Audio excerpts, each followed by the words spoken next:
They love cows. Hello guys and welcome back to this new video.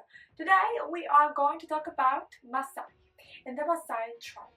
I'm sure some of you must have heard it, if not all of you must have heard about Masai. But today we are going to go a little bit more in depth and understand a bit about culture, tradition and main factors, main curiosities about Masai. So let's start. Masai, they do live nowadays in part of Kenya and Tanzania, and their history is quite interesting because they are a northern tribe that moved further down because they are herders, cattle herders. And the interesting fact was that, of course, every colonizer screws the colonized people, and so Masai really got a very bad deal with the British, who reserved for them a part of the territory that was and that is unfruitful or less fruitful than other areas of Kenya, and so they're kind of like now stuck.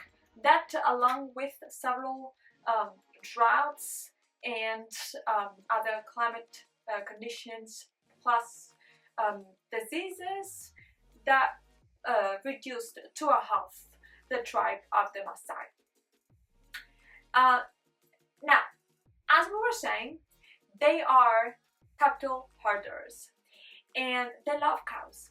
They actually very seldom kill cows. That is only something they do for special ceremonies. Otherwise, cows are basically their currency.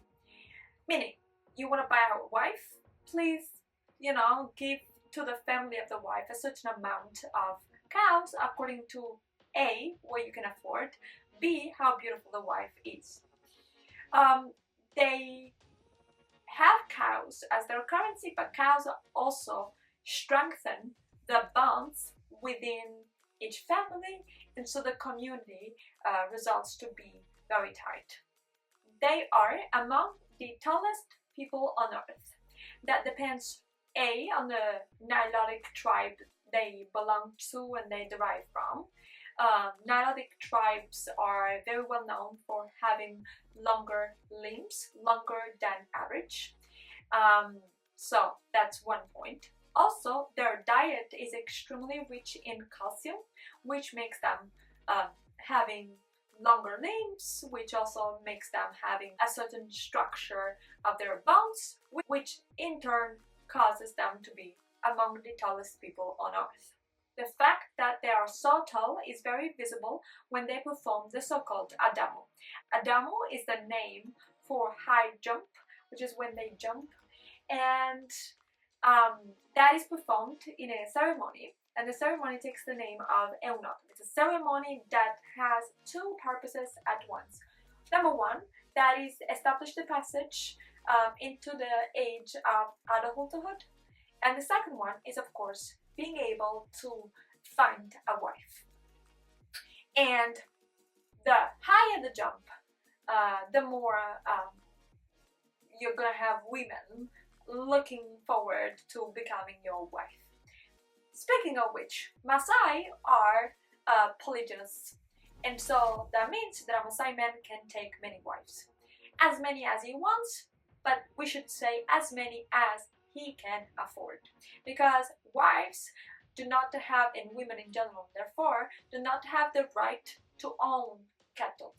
And what that means is they're not able to provide for themselves, meaning they can go and do a bunch of activities, which they actually do.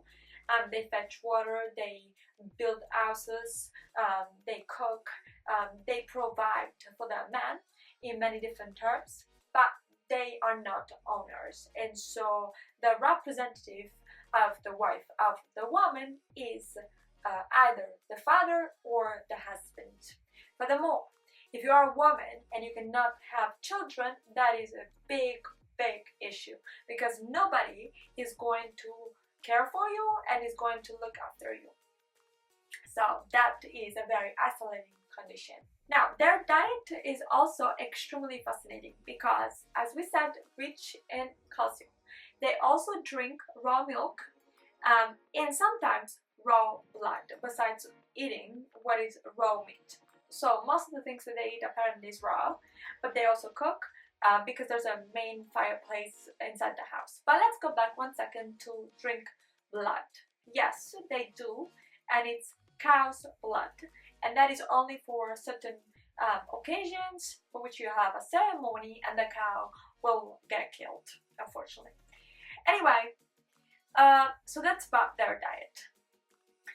They speak Maha, but they also speak Swahili and English. Of course, Maha is the original language. Plus, they are monotheists, and they profess only one god, which is Nagai. Also, very important, the house. So the house is interesting because it is basically made of cow dung, human urine, but also mud, sticks, and grass, and so that's the house. It is a semi-permanent house because Masai are a nomadic population, and they also create a fence, and the fence is not so much for themselves but for the cows, and this fence is made of acacia. The fence takes the term of Prahal, and the house the term of Enkaj.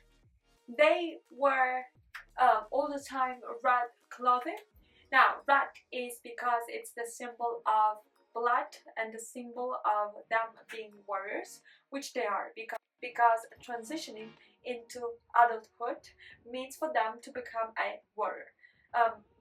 Traditionally, becoming a warrior would be to hunt lions, and they had those skills, but then they integrated themselves in the society, in the civilized, as we call it, society, and they stopped hunting lions. Nowadays we have, since 2008, we do have something that is called Masai Olympics, and that is their performance where they can actually show off their skills in terms of hunting, running, you know, and performance in terms of physical exercise. With that being, so I was saying that their main color is red, but there are other colors like white, which symbolizes peace, and blue, which symbolizes water, which is extremely important.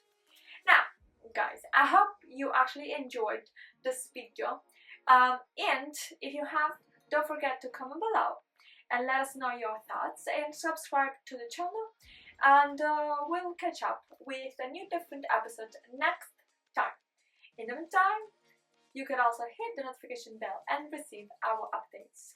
We'll talk next time.